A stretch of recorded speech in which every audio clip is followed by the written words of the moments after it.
He thinks he's gonna walk in there and become champion on his own. That's crazy. Yes, that's crazy. Διχοτόμησε τη σφαίρα μες στη μέρα της εκλείψης. Λίγο πρόσεχη στην κάτι τελειότητα θα πιάσει.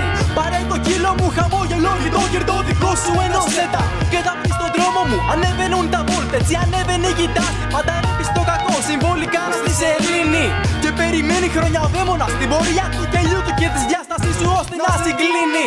Τόσα χρόνια στη σπηλιά, ακόμα νιώθω τα δεσμά μου γιατί ήρθες να τα λύσεις. Το μαύρο και το άσπρο δεν είναι πραγματικά. Άρα δηλαδή δεν υπάρχει και το γιν ή το γιάν. Είναι ανάλογα τις διαθέσεις μου που δεν μένουν ποτέ τους σταθερές. Τα λατεύονται πάντα σαν τα γούστα σου. Συμμετρία είναι και η ανυπαρξία.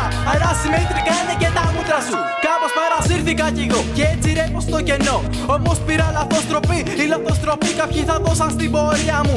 Τα δάχτυλά μου είναι αγρία. Άρα αυτό κάτι σημαίνει και για μένα. Πλάκα κάνω. Πάρε δύο ο άνεμος μην ξεχάσεις. Ο άνεμος με έφερε για μια θα με σπάσει.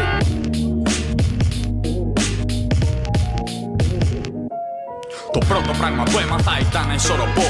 Στο κάτω-κάτω είναι η βάση για όλα. Ζήγησα τα πράγματα να βρω το ιδανικό. Σηκώθηκα και έκανα τα βήματα τα πρώτα. Απέκτησα τον έλεγχο στο ιστίο πλοϊκό μου. Άρχισα ταξίδι λίγο πλέον μίλια.